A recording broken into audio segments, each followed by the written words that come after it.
Assalamualaikum warahmatullahi wabarakatuh. My name is Putri Ulandari and I'm from TBI 6B. And today I would like to present or explain about translations course with Mr. Sakut. And the first one, I want to explain about what is the translation. Okay, translation is the age of interpreting the meaning of a text that communicates the same message in another language.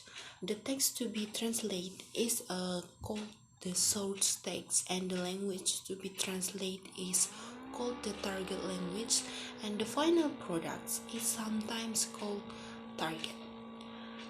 And translation must pay attention to limitations that include context, grammatical rules of both language, writing convention and idioms, and then the next one is translation process. According to Ronald Gate, stated there are 7 steps in translation process. The first is tuning and analysis, understanding terminology, and restructuring. And the last one, checking and discussion. The first one is tuning. Tuning means the translator try to get the context of the text, the language style, and understand it. It can be done through reading and digging information in a discussion as much as you can about the context and content. Next is analysis. In these steps, the translator analyzes the text in the sentence level. It can be done by breaking the source language text into clauses and phrase and examining the syntactical relation one another. And next is comprehension. In this step, the translator tries to gauge the overall meaning of the text and be equipped with his vast knowledge of the text.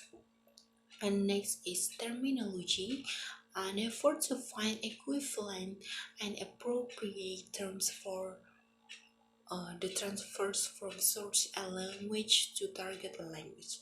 And the next is restructuring. In this step, translators try to make new structure in TL. After the SL, text has been split structurally and semantically into clauses, phrase, and words. And the last checkings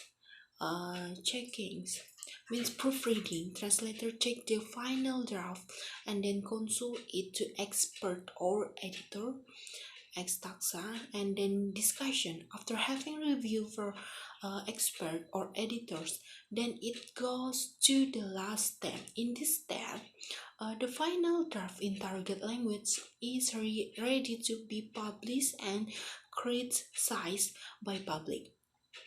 And then next is language function. Function of translation. The function of translation refers to the purpose of the goal behind translating a text from one language to another.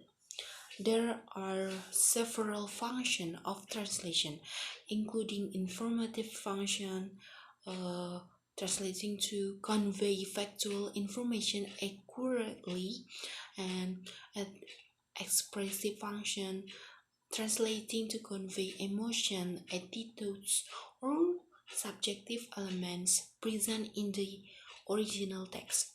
And the next one is pragmatic function, translating to serve a specific communicative purpose and often adapting the text to suit the cultural context of the target audience. And the next one is aesthetic function, translating literary or artistic works to maintain their beauty, style, and artistic integrity.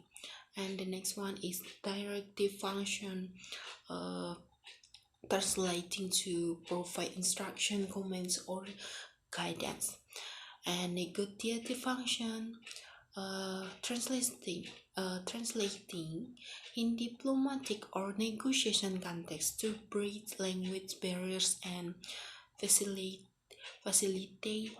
understanding. And then the next one is translation ideology. The ideology of translation is the combination of the contents of the source language text and some of the speech aids that exist in the source language text that is really relevant to the context of their source language, along with the representation of the contents it relevance to the reader, and some speech aids of the translate text concerning the context, the target language, and the mismatch between two the source language text and the target language text. Ideology of translation lies not only in the translate text but also in the style and position of the translator and its relevance to readers who will enjoy the translate text. Okay, next one is translation method.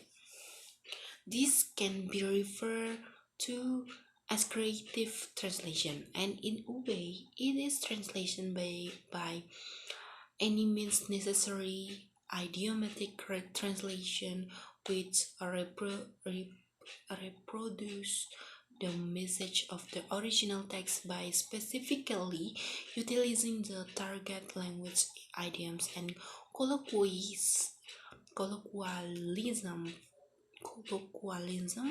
Faithful translation attempts the opposite and creating a precise translation while sticking closely to the original syntax and grammatical structure. And semantic translation closely relates to faithful translation, but it pays even closer attention to how the target language text looks, to its aesthetic fidelity when compared to the original.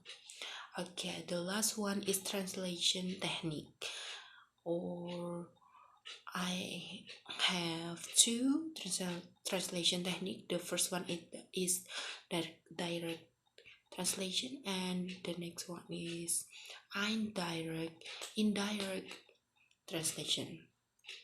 In direct translation, the first one is borrowing. Borrowing is the taking of words directly from one language into another without translation. Many English words under language, for example, software in the field of technology and funk in culture. And then Calco loans translation. This is the literal translation of a phrase from one language into another. And the next one is literal translation. When using literal translation, each word is translated directly. And then